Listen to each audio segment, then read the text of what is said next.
Socrates here for the 21 Report. Orlando, Florida, 2019, the last convention of this decade. And I have the distinct pleasure to yet again interview the man himself who usually hosts this event, George Bruno. Welcome to your show again. Thank you. Let's start off. You did something terribly remarkable. You started off the very first presentation of this convention. Yeah. And you also did something terribly unique. I would almost say it was a performance show rather than a presentation. And Sure. I'm struck by the Confucian phrase, or I'm going to mess it up. But the issue is that if you tell me, I will hear. But if you show me, I will understand. Yeah. Tell me about your presentation. Well, it was a one-man play with 7 distinct characters. Some of the characters were different. Some were just older versions of the first character. Started out when he was 40. The last character that I played, he was 85. And that's a nice way of saying you also had them go through a series of life challenges. Yes. And I would sit down and say, and I told you, I think the first day as well, I found it terribly painful. Yeah. Not with your lack of skill or performance, but the sheer ability to convey in person, have everybody view this man go through a tragic series of events. And we felt it. I talked to others that attended, and it just resonated. You can see it coming. We know it's happening, and you just absolutely made it feel us. It sunk in. And I thought that was remarkable. The second thing you did too was you showed something. You showed how to do something. And in essence is how to take that call, how to be there for that friend, how to help guide that. And it allowed the individuals in the audience to actually imprint on that methodology of being there for others, and you showcased it. So, because it's not, obviously it was a theatrical performance. In this particular case, you were showcasing how to do that. Yeah. And I thought it was a terribly brilliant idea in a performance. So I really appreciate that. Thank you. Thank you. Yeah. What was the genesis for that thought? I was just brainstorming on what to do. And I don't want to do the same old, same old. One person said, people are going to remember that because it was different. And when I think back on all the speeches over the years, I don't remember all the speeches. I remember the social events. There's just a handful of things that I remember. Like I told you, the first time I met you, I remember the sandwich thing, making the sandwich, the act of making the sandwich and the act of making the sandwich. And I can't spit out your whole outline of what you did, but I remember that one line, and that just was amazing. So I wanted to do something that was going to be memorable, and I wanted to teach something, and I was actually wringing my hands over, should I just bring out an old speech, or I have so many speeches on my hard drive, and I thought I gotta be fresh here. I have to do something different, and coming from a theatrical background, dramatic background, I thought, all right, this is going to be either really cool or really stupid. And I've risked a lot in my lifetime. I'm not afraid to look stupid. I don't need to have all my ducks in a row and 100% guarantees about anything in life. I've just learned that. So, and if anything, people will say, well, I respect the fact that he at least risked. Right. The content sucked, but I can appreciate the fact that he risked. And I was struggling with what to do, and then believe it or not, people think I'm crazy when I say this, I stopped drinking coffee. Not permanently, but I stopped drinking coffee and started drinking mushroom coffee. Yes, we've had that conversation. And there's a number of mushrooms that are nootropic in nature. In other words, they affect the brain. Clarity, focus, that type of thing. And and attention, and they're not pharmaceutical. It's 100% natural. And they don't give you the jitters, the caffeine jitters. They don't affect you physically the way caffeine does. But the shakes and the withdrawals and the crashing that comes at the end of it. Yeah, exactly. And after 5 days of drinking mushroom coffee, This actually should be a commercial for mushroom coffee, but it just literally came into my head. And I do attribute it to the nootropics. It was superb, and it wasn't just an individual going through a single crisis. There was a series of them. Yeah. And by all rights, if you observe the entire performance, you would say this individual had every opportunity to have a tragic life. And even though a series of tragedy befalls a character, it wasn't a tragic life. What would you attribute that to? That performance is pretty much kind of like when you don't have like a main course in the freezer in your refrigerator, like you ran out of meat, you haven't gone shopping, and you make a soup or a stew with what's in the refrigerator. Yeah, you know what I mean? You have like 2 stalks of celery, 1 tomato, like a half of an onion, some rotten garlic, some pastas, and you kind of. So what I did was I've taken all the experiences of people that I've coached over the years, and without giving out any identity, I put all those things together, and none of that was fiction. All of that was actually things that I've experienced with people. Okay. Some of it was autobiographical. Now, obviously, I'm not 85 years old, so that part that was more creative writing, so to speak. But if I had to project how that man's life would be at 85 years old, I think that's how he would have acted. But it was a story of redemption, because he allowed a woman to cause him pain. He brought that on himself. Right. He brought that on himself. Which was terribly painful to watch. 'Cause Yeah. we've all seen the car wrecks. We're going through it again, and Yeah. because we're there, we're not looking away. You're compelled to watch it Yeah. again.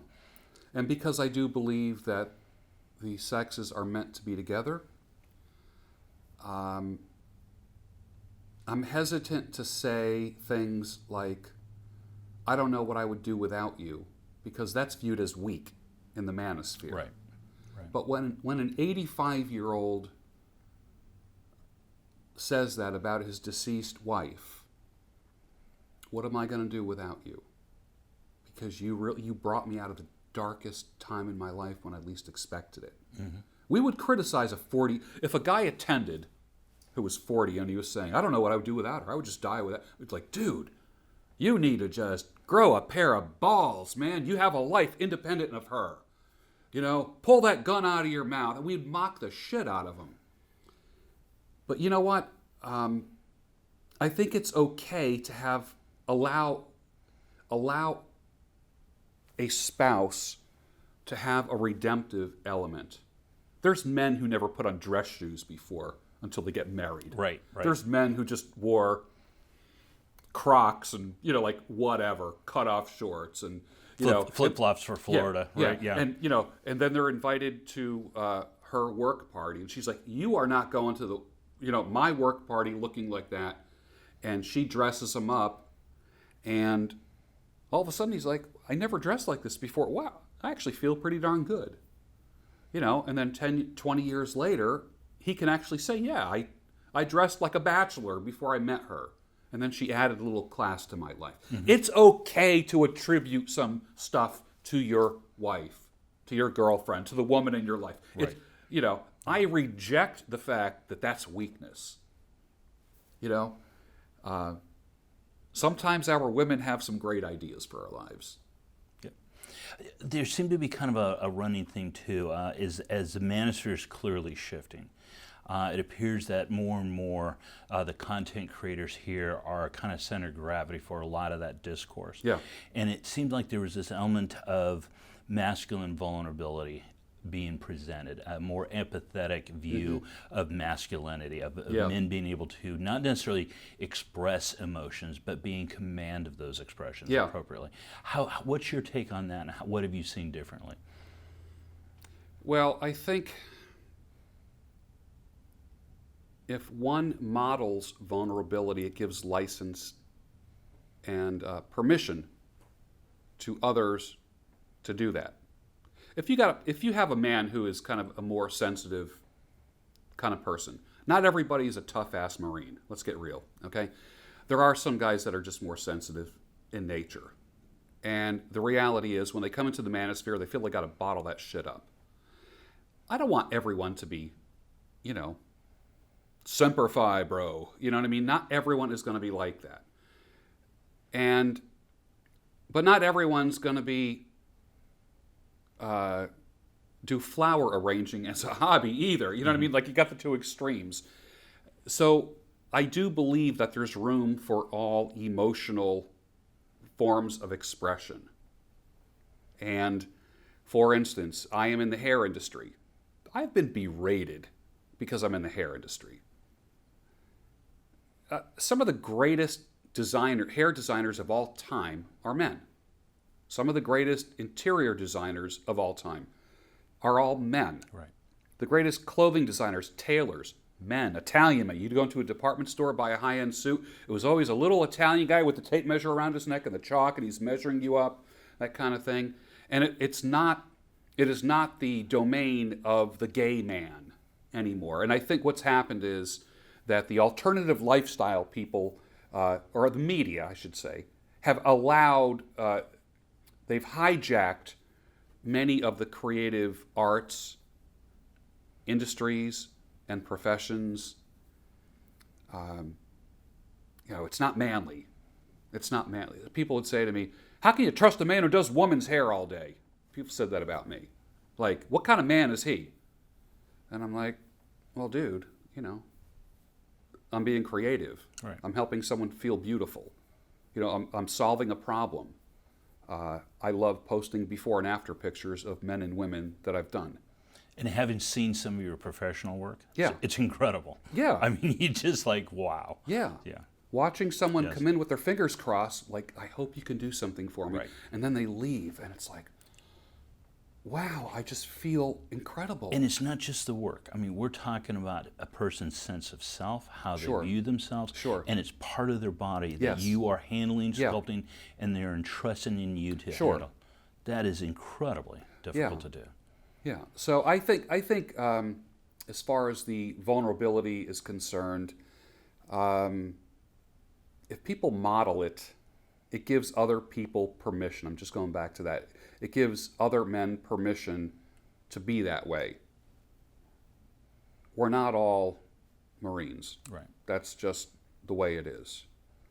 When I was telling, people would say to me back home, so what are you speaking on? And I would tell them, I would just give them like a little synopsis of the play, and I look up and they're crying. And that can be contagious too. And I'm like, don't do that, because I'm like, holy shit, now my friggin' eyes are, and I'm like, all right, breathe deep, George. Yeah. But my goal was to, there's the kind of speeches, presentations where at the end it's like standing ovation. Ah. I didn't want that. What I wanted was, I think you got that in Yeah. spades. Yeah. It was hard to swallow. You're watching it. I think there were a number of turns that people didn't see coming. Yeah. Particularly the ending. yeah, And you're just sitting here going, oh boy, this is going to be a downer. But Yeah. you Yeah. sit down and go, ultimately it wasn't. It was about human experience. we're all going to be there someday. Yeah, one way or the We're all other. look at the woman in our life is either going to be buried by us, or we are going to bury her. Yeah, right. One or the other. And it's going to blow whoever, the survivor is going to be blown away by that. Yeah. And, we have to, we can live in denial, back when I was going gray, with every new gray hair, I was in denial, and then I'm just like, oh, screw it, you know what I mean? I remember coloring my hair once or twice, and I'm like, oh, shit, I blew it, because my hair doesn't take color well. And that's like a big thing in the media now, on commercials, men coloring their hair, coloring their beards, and whatever. I get it. I understand that. People say to me, why don't you, if you add color to your services at the salon, you'd make a lot more money. And I just don't feel authentic about it. I don't feel right about it. Mm-hmm. It's just my own personal thing. And I couldn't wait for my hair to grow out. I'm like, fuck it. I can't wait to go all gray then. Screw it. And there's so many things that they're what I call like unhavable conversations. Death is one of those things. Sometimes our injuries and crises create a limp. We recover, but we have a little limp. Just like we have a scar from a cut or a scrape. The scar will always be there. And I think when it comes to life experiences, they create a limp in us. That's always there. It's always there. And I think it's, we have to mentally take ourselves away from there and say, all right, get up and walk. Get up and walk. But I honestly believe that in our weakness comes strength. Not all the time, but there's a time and place for weakness. Mm-hmm. You can't always be the Marine. Nice. And I've heard that echoed through a couple of other speeches as well, whether it was Rich Graham's talking about combatives, and it's that he learned more through his losses than his victories. You know, and looking at that, and it's not when you are defeated physically that you've lost, it's when you fail to learn. You know, or adapt or overcome, then you've been defeated. And I think your presentation and performance clearly communicated those sort of things, and also started to address some of the questions what we talk about were the unspeakable. We don't talk about death. We don't talk about surviving a spouse. And what does that look like from a man who doesn't have to be stoic and unfeeling, but truly a well-rounded, well-adjusted human being. And we just don't have a whole lot of those examples. And so that I celebrate that and applaud you for it. Divorce can be like death for a lot of people. Yeah, in many ways it is, because it's a death of a relationship. It sure is. And an investment, a future that will never, be birthed. And this is what gets me is someone can lose a spouse, and no one, and if the person is sad for a long time after, we don't say, "Oh, you're a pussy. Get over it, will you?" But someone goes through a divorce, and we're so quick to say, "Suck it up, get out there again, start dating again. What are you, some kind of pussy?" And we almost berate the person, while they're hurting. But we wouldn't berate someone who just lost a spouse to death. Right. And I think divorce is like death. It doesn't matter. I don't care what anyone says. I've heard some people say sometimes death would have been more preferable because there's an end. There's an end. Right. It's finite. Whereas divorce, it's a tearing. You know what I mean? Death is chop, done. Divorce is a gnawing at your soul, and it changes us in a way that we don't like. Right. And what we do to recover from that. I did not see how I contributed to the demise of my marriage 16 years ago. I didn't see that for literally 8 years.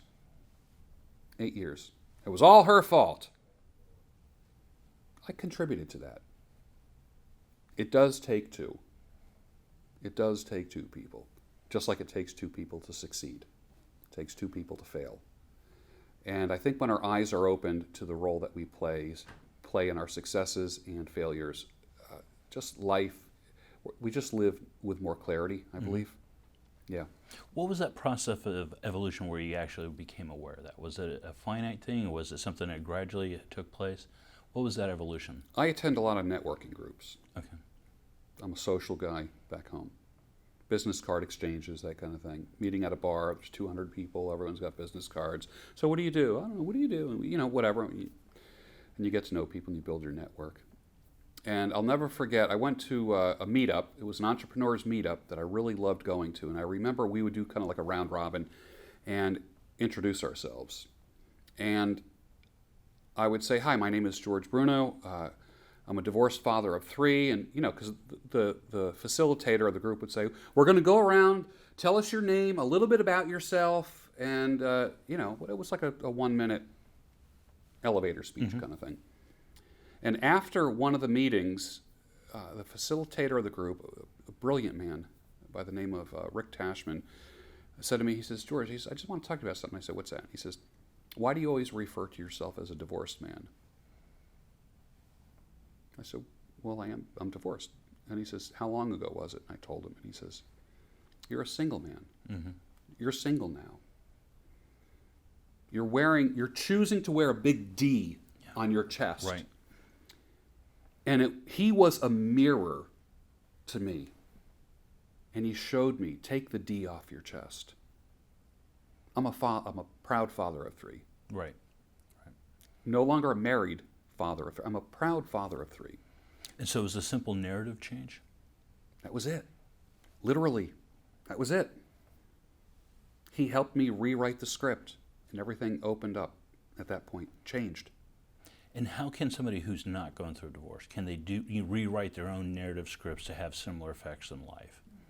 Yeah, there's a thing in psychology, they used to call it psychodrama, and which is now like a derogatory term. I'm tired of your psychodrama. Yeah, right. But literally, there was a form of therapy called psychodrama where you would literally rehearse the reactions that you want to do that you never did. Right. So which imprints the behavioral patterns of success. Yeah. So right? you rehearse your responses. Pre-plan your responses to people who would normally trigger you. Mm-hmm. And I literally had to go through that. Okay. And that's how I changed. Okay. Mm-hmm. And obviously, you're brought here, your success, and you clearly don't self-identify as being divorced anymore. Because you don't hear presenting that up front. Not at all. Yeah. Not at all. Not at all. I feel that when I'm talking to a divorced man, if this was a divorced men's group, I would say, gentlemen, I was divorced 16 years ago. I was where you are. That adds a little street cred to you, mm-hmm. to the divorced men. In a mixed crowd, no one cares if I'm divorced. Nobody cares. So I realized I was doing it to meet some weird need of mine. It wasn't me informing other people that I'm divorced does nothing for me. I was doing it for me, mm-hmm. in a weird way. Was it an ability to hold on to what was lost? That last vigil of the remnant of the relationship? I think so, yeah. I think so. Absolutely. Yeah. Because it's interesting. I have a friend that was widowed. Yeah. And kind of similar thing. He is still living that. Yeah. It's just, and you almost sit down and say, what is the difference between being widowed and divorced and carrying it on? And it's clear he's not in a position to move his life beyond the death of his spouse. Yeah. And it's in some ways it's tragic, but at the same time, I know it's a way of keeping that love alive, and mm-hmm. he just wants to have that fidelity to that relationship. Mm-hmm. And he very well may take that one to the grave with him. I'm not sure, but it was a tragic event. And we had an attendee fairly recently lose his wife in a car accident. Sure. And I don't want to say watching that because clearly nobody was there, but maintaining contact and seeing everybody pull together to help and see mm-hmm. him move through that. And mm-hmm. he talks about that. Mm-hmm. I'm particularly grateful, one, that he was able to develop that network of people to be there for him, but then two, him sharing and opening that experience up.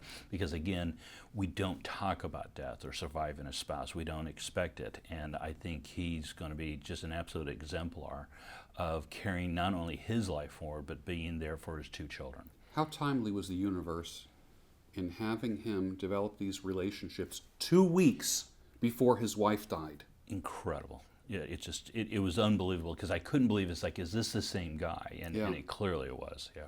I mean, it was providential. It blew my mind. Mm-hmm. How alone would he feel if he didn't have at least 30, 40, 50 guys send him emails, text them, whatever. Immediately, right. Yeah. So. I knew a woman. I dated a gal who, many years ago, a Greek woman whose father passed away, and her mother was living, and the mother would wear black in mourning. And the father died in the summer, and the mom wore black, and the tradition in their culture was to wear black until the end of the calendar year. Okay. December 31st, you ditch the black clothes. January 1st, you put on colors again. December 31st passed. January 1st of the new year, the mom reached into her closet and pulled out a black dress. And she wore black till the day she died, lived another 20 years. And that was a choice. Mm-hmm. She chose to stay in mourning and visually signify that. And we need mourning. And I like the tradition of wearing it, wearing black until the end of the year. There, it's a specified mourning period. And there are some people that I would imagine would be like, man, I can't wait to start wearing colors again. Can't wait to get rid of these black clothes. Mm-hmm. And I thought it was fascinating that the mom chose black and wore black every day till the day she died. Very interesting. Not unheard of, though. I mean, my family culture, it wasn't to the end of the year. It was 1 year to the anniversary of the death. Isn't that something? Yeah, and it was not uncommon to find a widow remaining in mourning permanently. Yeah. That was not just till death do us part, but till they both left this earth. Yeah. And I think there was some richness to that. I kind of joke that if I were to die suddenly, I would want Mary Frances to do the same. And I'm not too unsure that I'm not in jest being serious. Yeah. So I could feel that, and I sit down and look at it and go, I can almost see doing the same thing in return. Is that I don't ever want to be put in that position. And it's hard to kind of even contemplate that. It's almost but it's one of those things you say, it'd be better to contemplate it in advance than not. Almost like getting your will prepared or your estates in well in advance so you know what it is and say, hey, let's have these discussions as well. So. Yeah. Okay, let's change the subject just a Sure. little bit.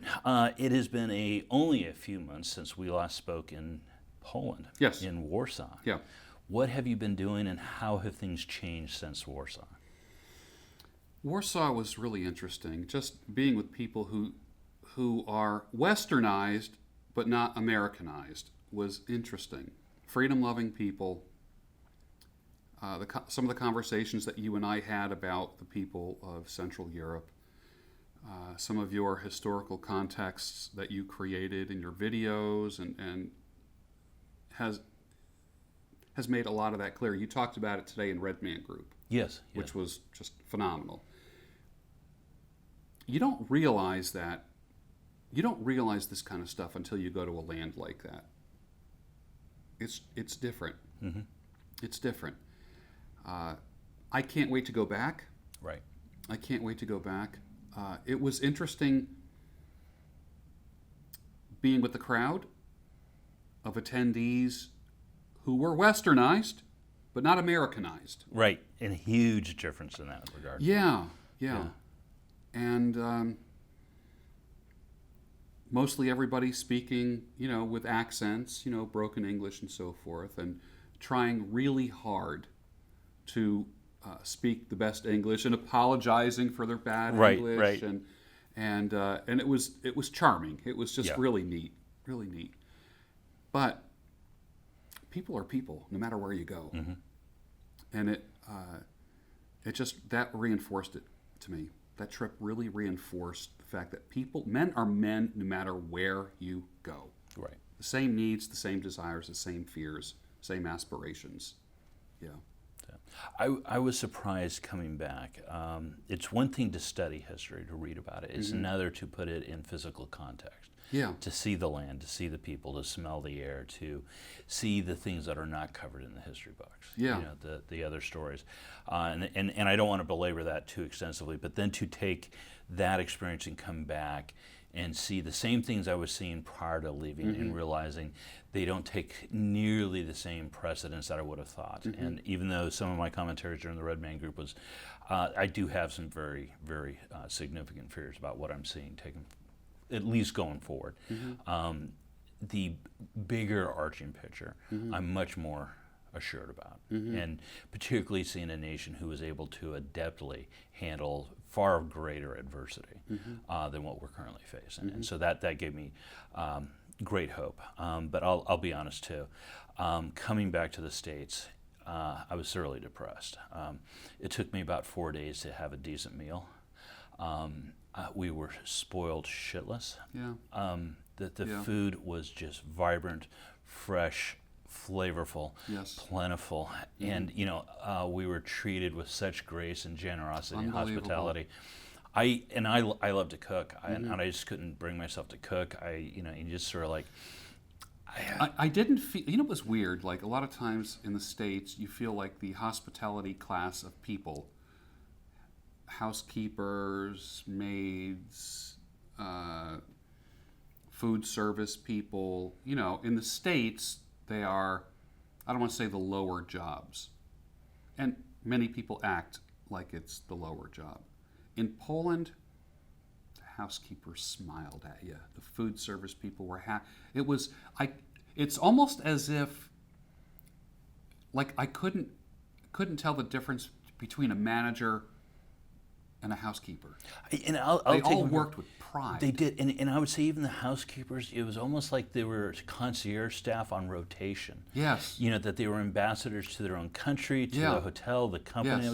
Yes. And you didn't sense that, say, I'm the individual cleaning a room and it's a menial task, don't see me, I'm the invisible party. There was none of that. Right. And even seeing here today, you look at it and it's not the same. It's not the same. Yeah. And it was a stark reminder. Yeah. And I'm very much looking forward to going back. I'm very much looking forward to going back. I chatted with Stefan Molyneux about this. I said, there's a reason why we didn't do the convention in the UK or Germany or Sweden. Right.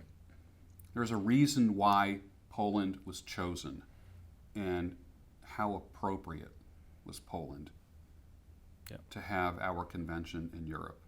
Like, wow. Yeah. The European edition was held in Poland and will be held in Poland. Again. Yeah. Yeah. I'm very much looking forward to Krakow. Yeah. So, very neat. How have you seen the Manosphere shift in the 2.5, 3 months since Poland? Have you noticed a changing, an impact? I think I had to see what was happening here to this event. I had to see the faces of the people who were attending here. Because in my more doubtful times, I really thought, I don't know if we can pull this off now.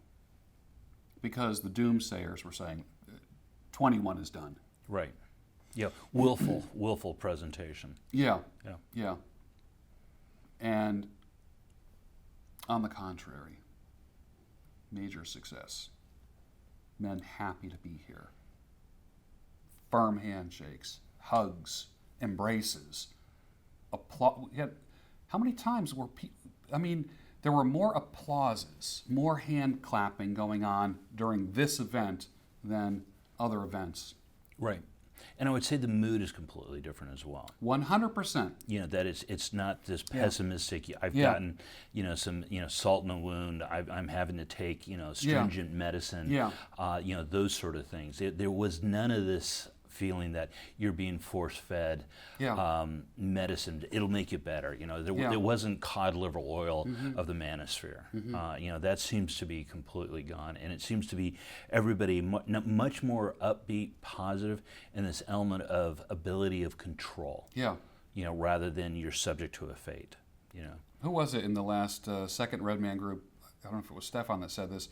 Cynicism is the little sister of despair, and we got rid of the despair. Yes. And got rid of the cynicism. Cynicism as well, right.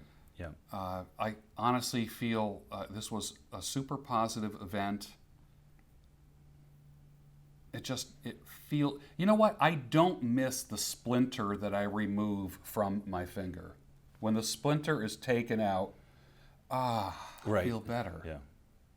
I'm like, oh, I wish that splinter was back in. No, I can't wait for it to get out. That's how I feel. I feel like the splinter was removed. The thing that was causing pain was removed. Right. And I felt that there seems to be a significant movement. For example, historically I was involved in the pickup industry, dealing with that and the origins of that. And then we've clearly with the Manosphere and the Red Pill, it's intersexual politics and dynamics. And there was a real focus in on that for a considerable amount of time. And it seems like we're moving well past that into just not only elements of father-led families, but multi-generational arcs, the patriarchal element, and then all the other subjects that come with that. And I'm also trying to really fascinated by the other spheres of influences. Whether it's Rich Graham talking about combatives and the ability to have a crucible of a man's life, or Jack Donovan weaving similar type things and narratives, and also King Curry when he was talking about Iron John and those sort of narrative. And there's an element that I found terribly fascinating, that trying to link the bubbles together. And I know it wasn't necessarily intentional by the speakers. It just happens because everyone's thinking along similar lines and projecting similar ways and bringing their background and influences to that. And I know you set that off. And I thought that was really incredible. And it almost seemed like it was orchestrated, but it wasn't. Yeah. So what other themes have you seen that have run concurrently through this convention compared to the one a year ago, last October? Well, we are changing. We always change. I mean, in the past, it was always blame everyone else for your problems. One of my favorite quotes was Lewis Smedes, who said, I've been married to 5 women. My wife has been married to 5 different men, and all of those men were me. Stating that we go through changes too. It's just not her. She's not at the wheel, just yanking my chain for 30 years. I'm changing too. She's had to put up with some of my crap as well. I'm not always the right one. I'm the leader of the family, but the reality is I make mistakes. And it's funny, you don't get Ken Curry to come out of his den very often on Twitter. When I posted that Lewis Smedes quote, he goes, I never do anything on Twitter. And he just resonated with that. He thought that was powerful. And his he's a big fan of some monk or some brother or something, some guy in a religious order, friar or something like that, that talks about order, disorder, and reorder. He talks about that. And I think, man, did we experience that. Yes, on a grand scale. And I think what we're seeing is the consolidation of that prior to the new spring. That resurrection of ideas, of faith, of family, of virtue. Happening. And it's not being mocked. No. It's not being mocked. And what I really appreciate is that the content providers are leading by example. That there's no longer this dissonance of congruency. That they're living authentic, truthful lives and presenting that to the audience. Well, we have doers, not just sayers here. In the past we had nothing but a bunch of anime profile pictures, and like I said, people here that I met who followed me, who've been commenting on things, and I see them for the first time. I'm like, wow, okay, cool. So that's the guy that's been commenting on my stuff. All right, that's cool. But this move of people actually meeting out and about, as opposed to just hanging out on a forum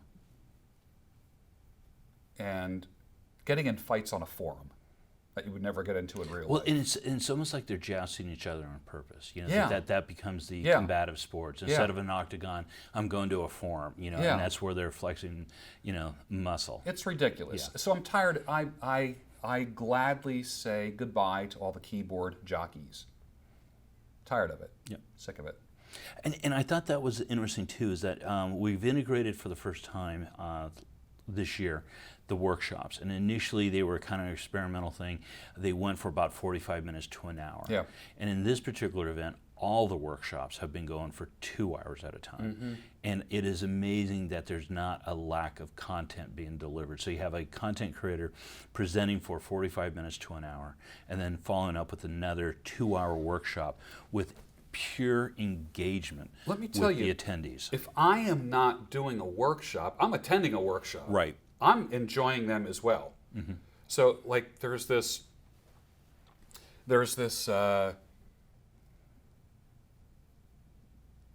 assumption that there's the guys that are on stage and the attendees. And I'm sitting amongst the attendees in the workshops. Right. I'm enjoying them as well. So I will defend those workshops forever. We made the right move. They are powerful, more real. It's different.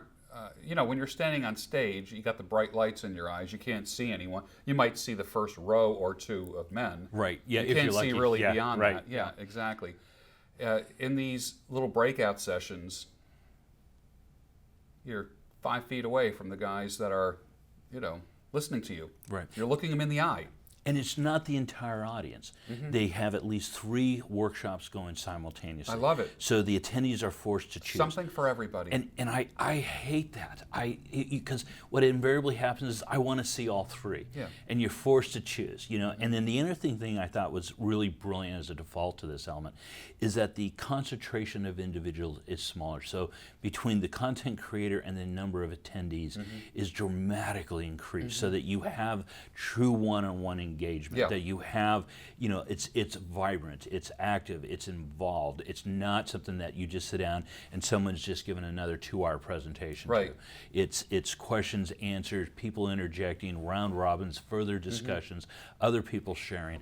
Yeah. It's very, very powerful to see that sort of movement and engagement on a singular topic. I agree on that. So, Yeah. and we're having those every day. Yeah. Every day on top of the presentations. Wonderful. And then dinners and get-togethers, and it's it's going. If you have nothing but speakers all day long, that's kind of tiring. I mean, let's get real. It's tiring. Just all right, 15-minute water break. Come on back and sit right. for another hour. I mean, that is tiring. It's smart because it's the law of diminishing returns. Honestly. By the last speaker of the day, if it's all speakers all day long, by the last speaker of the day, everyone's delirious. Right. And thinking about dinner or, getting a cocktail or something like that. The workshops do break things up. It's smart adult education. Yeah.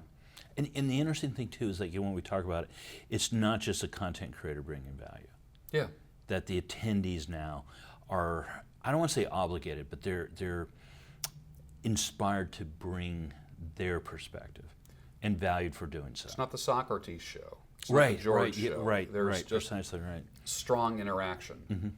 Yeah. And I don't think you would see that in a different organization with the similar type approach. Fact. And I've seen it professionally. I've seen it in different venues where you have the workshops and it's just nothing but a continuation of a presentation. It's smart learning. That's what it is. Yeah. Yeah.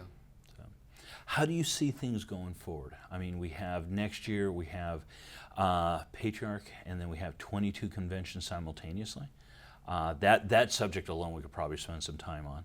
We have Krakow following that in Poland, and then we have another 21 convention in late October, a year from now.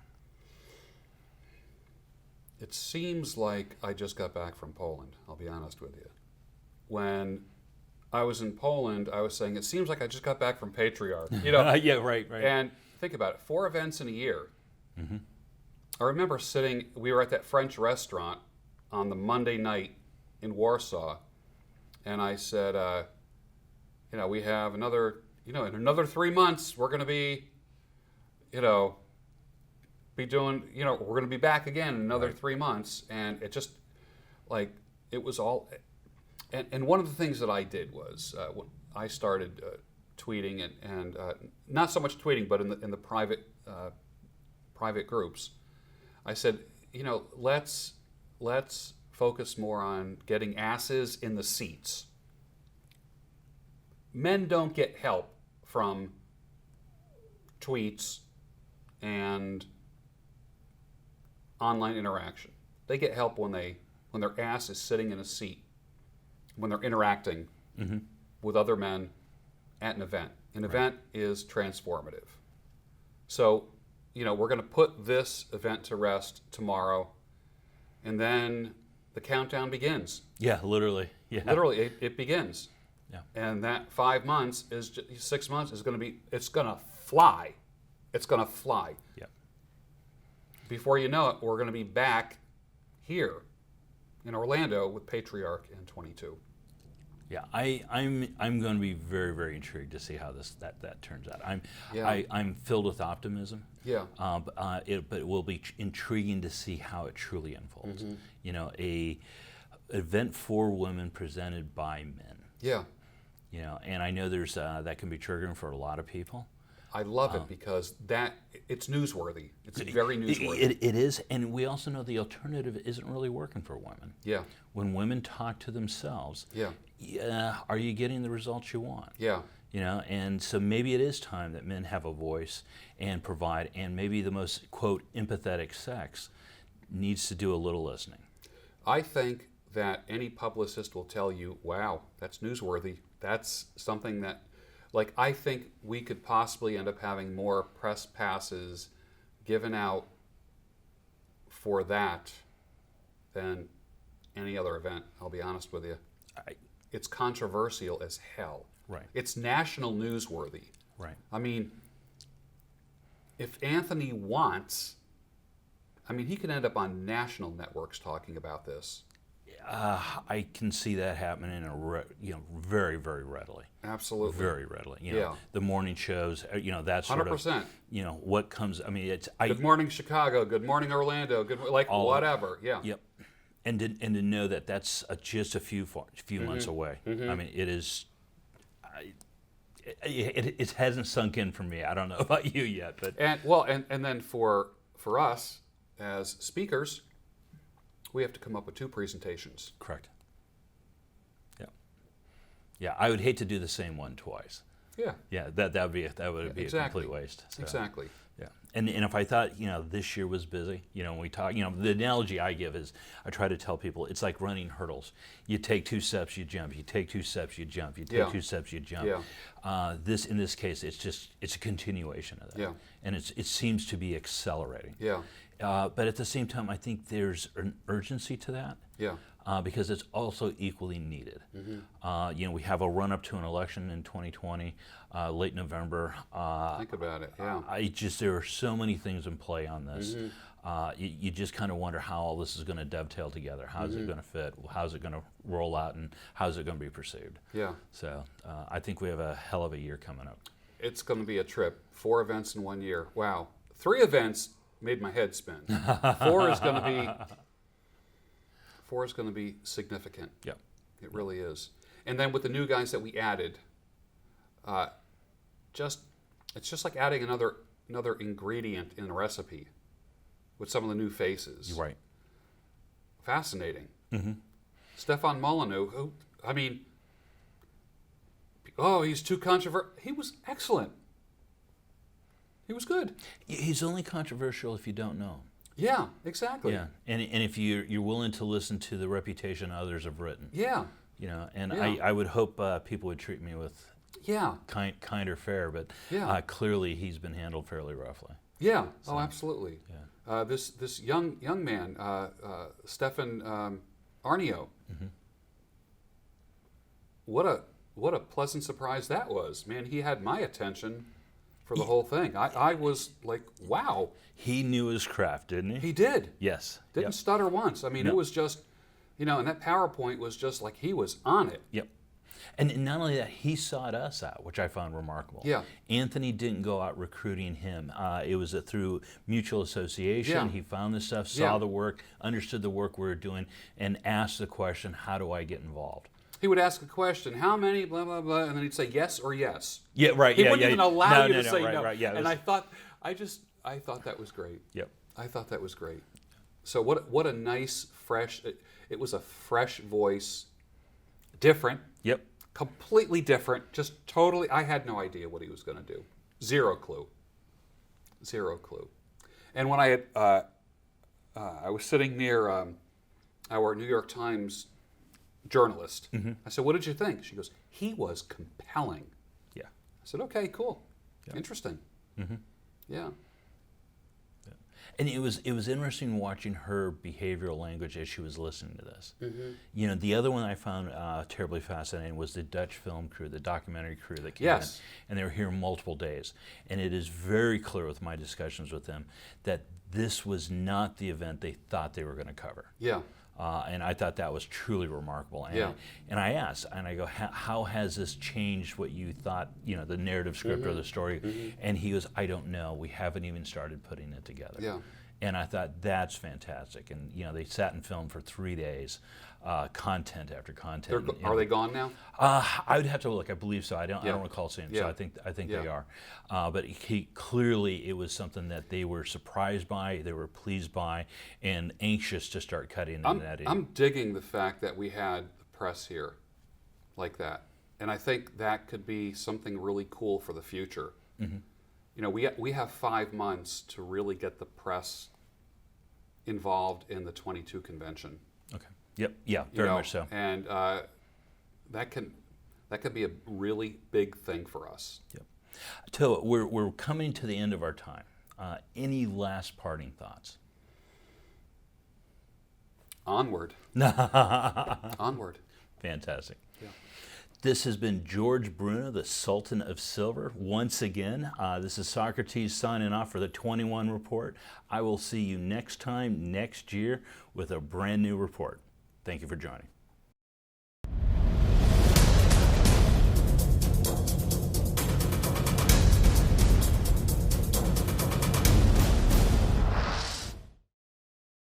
What was your experience so far with the 21 convention? Oh, outstanding. Outstanding. Professional all across the board. Really good energy with a lot of people, and I just like it because it's a very positive direction. This, George, this has been a first-class event. It's fantastic. You guys run a really tight ship. I've been to a lot of conventions over the course of my business career, and I can tell when things are well run and when things aren't, and this is a very well-run operation. I was very impressed. It's pretty incredible to see where Anthony's brought it, especially from last year, which was my first year here, and to see the upgrades he's made, it's been incredible. I've got my notebook, and with every speaker, I've written down about 2 or 3 lines under each of the speakers of just the key prime stuff.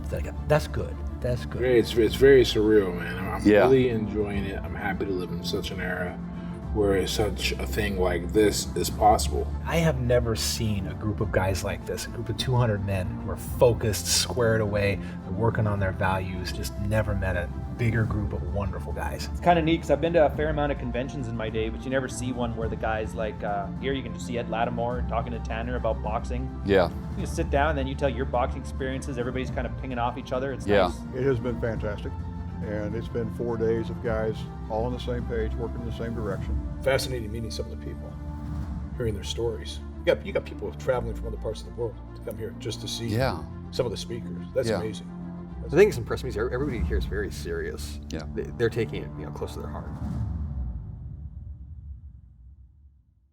What a great convention. Thanks, George.